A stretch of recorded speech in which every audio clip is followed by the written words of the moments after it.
Transtorno de abuso do uso de substância relacionada à cafeína. A cafeína é a substância psicoativa mais consumida no mundo. Ela é encontrada em mais de 60 espécies de plantas. A substância afeta diversos sistemas neurobiológicos e fisiológicos e produz efeitos psicológicos significativos. Não está associada a doenças potencialmente letais, mas o seu uso pode resultar em sintomas e transtornos psiquiátricos. A identificação dos transtornos associados a essa substância é particularmente difícil. Da epidemiologia. A cafeína está presente em bebidas, alimentos e medicamentos com ou sem necessidade de prescrição médica. Nos Estados Unidos, um adulto consome em média cerca de 25 miligramas de cafeína por dia.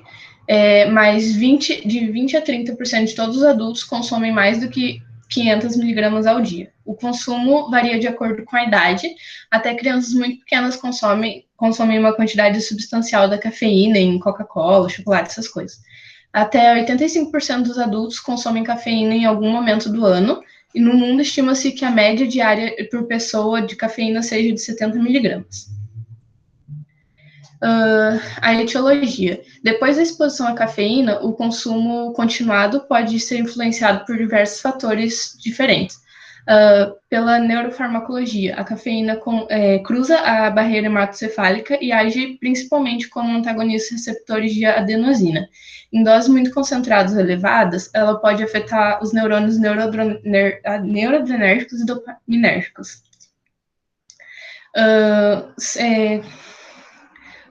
Sobre os efeitos subjetivos de reforço, doses únicas baixas a moderadas pode conduzir um efeito subjetivo identificado como prazeroso, aumentando os valores em medições como bem-estar, energia, concentração e motivação para o trabalho, e redução da sonolência e cansaço. Mas doses de 300 a 800 miligramas de cafeína produzem efeitos que costumam ser avaliados como desagradáveis, como ansiedade e nervosismo. Os efeitos de reforço da cafeína, eles são potencializados pela habilidade de suprimir sintomas de abstinência mínimos da substância. Do ponto de vista genética e do uso de cafeína, pode existir certa predisposição genética para o uso continuado da cafeína depois da exposição. O modelo de equação estrutural de análise multivariada do uso da cafeína, tabaco e álcool sugere um fator genético em comum subjacente ao uso das três substâncias. Sobre idade, sexo e raça, os estudos dizem que indivíduos de meia idade podem usar mais cafeína. Não parece ter diferença no consumo entre homens e mulheres, e nos Estados Unidos os brancos consomem mais cafeína que os negros. Nas populações especiais, os fumantes consomem mais cafeína que os não fumantes. Isso pode refletir uma vulnerabilidade genética comum no uso dessas substâncias. O uso regular de cafeína pode potencializar o efeito de reforço da nicotina. O uso intenso e dependência de álcool, ele também está associado com o uso intenso e dependência da cafeína. Uma proporção maior de consumidores intensos de cafeína também faz uso de benzodiazepínico. Uso diário elevado da cafeína em pacientes também percebem o uso diário elevado de cafeína em pacientes psiquiátricos internados. Com relação à personalidade, os estudos mostram que não tem um tipo específico de personalidade relacionado ao uso da substância. E os efeitos sobre o fluxo sanguíneo cerebral, a cafeína faz uma vasoconstrição cerebral global, com uma diminuição resultante no fluxo sanguíneo do cérebro. Então, agora sobre os sinais e sintomas que são esperados normalmente com a ingesta de cafeína, entre 50 a 100 miligramas. É um aumento do estado de alerta, uma sensação leve de bem-estar e um desempenho geral, assim, verbal e motor. A pessoa se sente melhor e mais disposta. E sintomas físicos, como diurese, estímulo do músculo cardíaco, então taquicardia pode ser um dos sintomas. Aumento da peristalse intestinal, aumento da secreção gástrica e um aumento leve da pressão arterial. Como é feito o diagnóstico do abuso dessa substância? O principal é coletar uma anamnese, que seja bem da história do consumo do paciente de produtos que tenham cafeína, abordar se esse paciente experimentou algum sintoma de abstinência no período que o consumo foi interrompido ou reduzido, se essa redução foi muito drástica, assim.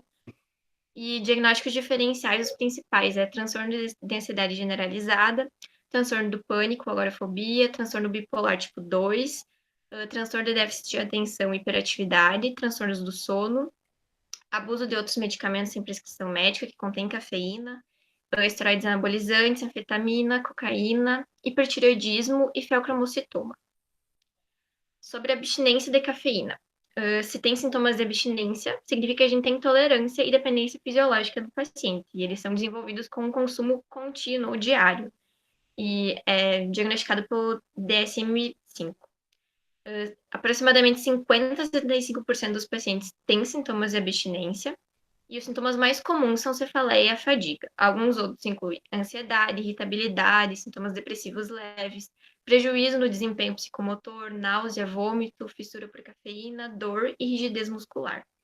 A quantidade e a gravidade desses sintomas está correlacionada diretamente com a quantidade de cafeína que a gente ingere e o quão repentina é essa abstinência do paciente. Os sintomas de abstinência geralmente iniciam de 12 a 24 horas após a ingesta da última dose, com um pico maior entre 24 e 48 horas, e eles devem ser resolvidos em até uma semana, aproximadamente. Sobre abstinência iatrogênica, muitas vezes nós médicos pedimos para o paciente interromper o consumo da cafeína, sem fazer uma anamnese sobre o quanto esse paciente está ingerindo, a gente só pede, para o consumo de cafeína, seja para fazer algum exame, algum outro motivo. E isso pode causar um efeito rebote, né? Uma abstinência que faça o paciente se sentir muito mal. Então, o ideal é reduzir gradualmente esse uso ao longo de um período de 7 a 14 dias. Intoxicação por cafeína. Então, tem vários níveis. O consumo a quantidade superior a 250 miligramas. Pode gerar ansiedade, agitação psicomotora, inquietação, irritabilidade. Queixas psicofisiológicas incluem abalos musculares, rubor facial, náusea, aumento da diurese, perturbação gastrointestinal, suor excessivo, formigamento nos dedos das mãos e dos pés e insônia. Superior a 1 grama, pode produzir discurso errático, confusão de pensamento, arritmias cardíacas, energia inesgotável, agitação acentuada, zumbido e alucinações visuais leves. Superior a 10 gramas já pode ter sintomas bem mais graves, né? Convulsões tônicas generalizadas, insuficiência respiratória e até morte. Então, a gente pode observar que todos esses sintomas são piorados a partir dos efeitos esperados da cafeína, né? Quanto maior o consumo, piores eles ficam. Transtorno de ansiedade induzido pela cafeína. Pode se parecer com a TAG, que é o transtorno de ansiedade generalizado, né? É um dos diagnósticos diferenciais. Os sintomas, o paciente fica, entre aspas, ligado, falante demais, irritável, não dorme bem.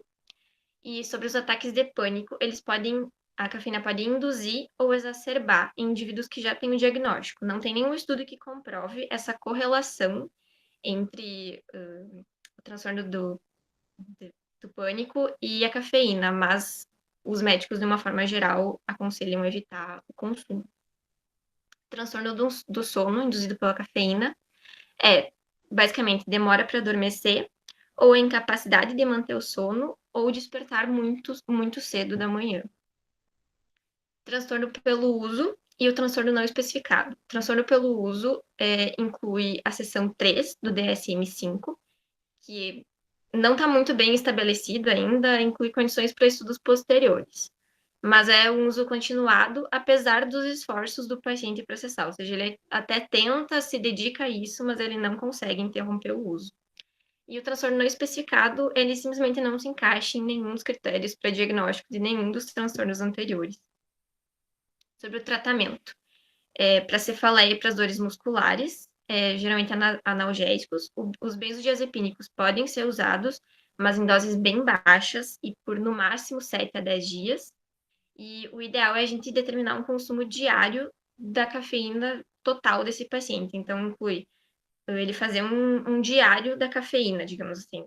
Se ele consumiu café, chá preto, mate, energético, chocolate, refrigerante, medicamentos no geral que contenham cafeína, e depois elaborar um cronograma de redução.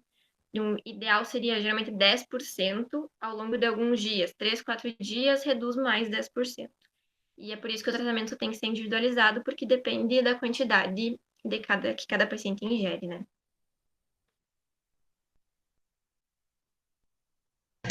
Os benzodiazepínicos e barbitúricos.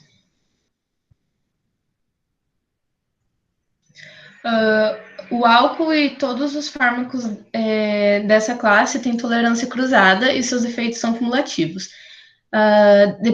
Tem dependência física e psicoativa que se desenvolve com esses fármacos e todos estão associados com sintomas de abstinência.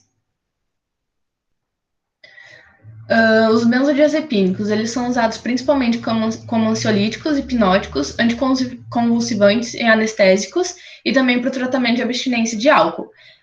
No início quando começou a ter o uso dos benzodiazepínicos, eles eram altamente prescritos, mas com o tempo e a consciência dos riscos da dependência e o aumento das exigências reguladoras, reduziram a quantidade de prescrições.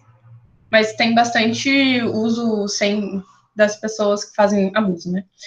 Os barbitúricos. Antes da introdução dos benzodiazepínicos, eles eram muito receitados e, por causa do potencial elevado de abuso, ele é mais raro agora. Eles são sedativos muito úteis e eficazes, mas eles são altamente letais. Uma dose apenas 10 vezes superior à dosagem normal já pode causar coma e morte. Substâncias semelhantes aos barbitúricos. As de abuso mais comum é a metaqualona, que ela costuma ser usada por jovens que acham que a substância intensifica o prazer na atividade sexual. A epidemiologia. 6% dos indivíduos usaram ou sedativos ou tranquilizantes de forma ilícita. A faixa etária com prevalência ao longo da vida mais elevada dos sedativos ou tranquilizantes foi dos 26 aos 34 anos de idade. De um quarto a um terço de todos os atendimentos nos setores de emergência relacionados a substâncias envolvem substâncias dessa classe. Os pacientes apresentam uma proporção de mulheres para homens de 3:1 e de brancos para negros de 2:1. Alguns indivíduos que usam cocaína usam frequentemente os benzodiazepínicos para reduzir os sintomas de abstinência. Os que fazem abuso de opioides usam para intensificar os efeitos eufóricos da substância, e os que abusam de estimulantes alucinógenos e fenilciclidina usam para reduzir a ansiedade. O abuso de barbitúrico é mais comum entre adultos mais velhos, que apresentam uma longa história de abuso dessas substâncias, e os benzodiazepínicos se concentram em um grupo mais jovem. Os benzodiazepínicos eles são usados quando o indivíduo deseja experimentar uma sensação geral de relaxamento, diferente das outras substâncias, que eles procuram euforia ou os alucinógenos, por exemplo. Sobre a neurofarmacologia, os principais efeitos dos benzodiazepínicos, barbitúricos e similares, eles se dão sobre o GABA-A para inibir, aumentar o fluxo de íons coleto no neurônio, e isso causa uma inibição por causa de hiperpolarização. O diagnóstico do abuso ele se dá como se dá para qualquer outra substância, pelos critérios gerais, mas a gente tem que ver os particulares. Por exemplo, a intoxicação. As síndromes de intoxicação são induzidas por todos esses fármacos, são semelhantes, incluem sintomas gerais como incoordenação, disartria, anistase, prejuízo da memória, marcha instável, em casos mais graves, estupor, coma e morte. A melhor maneira de confirmar o diagnóstico é com o exame de sangue e detectar diretamente a substância no sangue. E, mais especificamente, sobre os benzodiazepínicos, a intoxicação por essa classe, ela causa desinibição comportamental e aumenta uma chance de comportamento hostil, agressivo em algumas pessoas. Talvez seja o efeito mais comum quando os benzodiazepínicos são combinados com álcool. E a intoxicação pelo benzo está associada a menos euforia do que pelos outros hipnóticos. Essa característica explica o menor potencial de abuso dessa substância do que por barbitúricos, por exemplo. Quanto aos barbitúricos, em doses baixas, a clínica da intoxicação é semelhante à do álcool, incluem sintomas como lentidão, incoordenação, dificuldade de pensamento, memória prejudicada, falha e compreensão lentas, discernimento falho, impulsos sexuais agressivos e desinibidos, foco de atenção limitado, habilidade emocional e traços baixos de personalidade exagerados. E também tem outros sintomas, como hostilidade, insistência em antagonismo verbal, morosidade, ideação paranoide e suicídio, em casos mais graves. Os efeitos neurológicos incluem nistagmo, diplopia, estrabismo, marcha táxica, sinal de Romberg positivo, hipotonia e reflexos superficiais diminuídos. Sobre a abstinência. A abstinência de benzos, eles têm uma severidade relacionada à dose e tempo de uso. Em geral, quando você cessa entre 10 a 40 miligramas por dia, você tem uma crise moderada, e se você for cortar mais do que isso, de uma vez só, você tem uma crise grave. E não se dá logo no momento que corta. A abstinência ela se dá 2 a 3 dias após a interrupção do uso, para os fármacos mais simples, e para os de ação prolongada, essa latência pode demorar de 5 a 6 dias. E os sintomas incluem ansiedade, disforia, intolerância à luz e barulhos intensos, náusea, sudorese, espasmos musculares e convulsão às vezes. No caso dos barbitúricos, a síndrome de abstinência deles e dos similares podem ir de sintomas leves, como ansiedade, fraqueza, sudorese e insônia, alguns mais graves, como convulsões, delírio, colapso cardiovascular e morte. Indivíduos com o hábito de fenobarbital de 400 mg por dia podem experimentar sintomas leves, e aqueles que abusam na faixa dos 800 por dia podem experimentar hipotensão hiperostática, fraqueza, tremor e ansiedade grave. O uso crônico de todos os hipnóticos, dos BDZs, barbitúricos e similares, também pode causar delírio, demência persistente, distúrbio amnésico persistente e sintomas psicóticos, que nesse caso são mais o caso dos barbitúricos, que podem ser indistinguíveis do delírio tremens alcoólico. Isso é para o uso crônico. As características clínicas do abuso. A gente tem 2 casos, basicamente. O primeiro é quando você faz administração oral, que aí você tem que dividir em 2 grupos, que são os mais jovens e os mais idosos. No caso dos mais jovens, você procura uma sessão de relaxamento, uma intensificação das atividades sexuais, um período curto de euforia leve. E nos idosos é para medicação para dormir. E isso difere também no como a pessoa adquire a droga. Os jovens, eles tentam em várias fontes, vários médicos, conseguir várias receitas.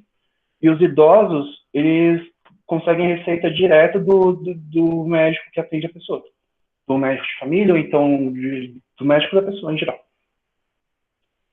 E também tem o uso intravascular, que é mais severo e costuma ser adotado por jovens adultos que já fazem uso de outras substâncias legais. É mais comum para barbitúricos, e os perigos dessa forma incluem transmissão de HIV/AIDS, celulite, complicações vasculares e reações alérgicas contaminantes. O uso intravenoso está associado à tolerância e dependência rápidas e profundas, bem como uma síndrome de abstinência mais grave. E por falar nisso, a gente vai falar sobre a overdose.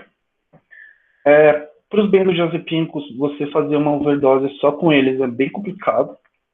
A dose letal costuma ser 200 vezes maior que a dose terapêutica, dependendo, claro, do basal do usuário. Se ele já tiver o respiratório, o sensório mais baixos, a dose letal é um pouco mais baixa também.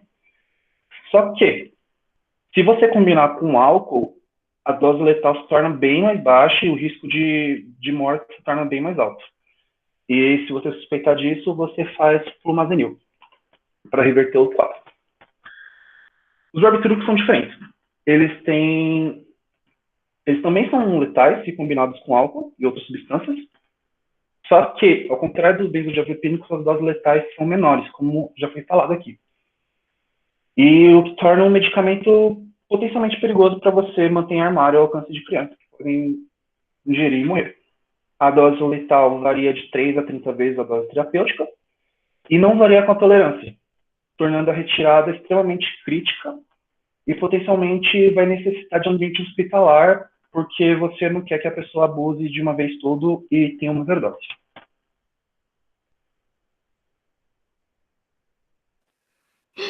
Sobre o tratamento da abstinência. Os benzodiazepínicos, eles têm uma eliminação mais lenta do corpo e eles podem ficar, os sintomas da abstinência podem durar semanas. Então, o ideal é reduzir gradativamente a fim de evitar convulsões, que é o efeito o pior, assim, que pode ter. E a carbamazepina pode ser usada no tratamento. Dos barbitúricos, o principal é evitar a morte súbita, então tem diretrizes bem conservadoras e específicas, assim. O ideal é tu determinar a dose diária e depois verificar a dosagem clínica e todos os dias fazer uma redução de 10% sobre a dosagem diária do paciente, assim. Então, reduzir é uma redução bem lenta e bem gradual, porque pode ter muitos efeitos adversos, né? E o fenobarbital, ele pode ser usado no tratamento porque ele causa uma... Esqueci a palavra. Os níveis sanguíneos, eles não flutuam tanto. Então, não causa sinais tão observáveis de uma overdose grave, digamos assim. E o tratamento da overdose é basicamente lavagem gástrica, carvão ativado e monitoramento criterioso dos sinais vitais e da atividade do sistema nervoso central. Tem que, de preferência, evitar que os pacientes fiquem inconscientes, né? Mas caso isso ocorra, o ideal é encaminhar para a CTI e mantendo eles em observação, assim, até conseguirem se manter estáveis.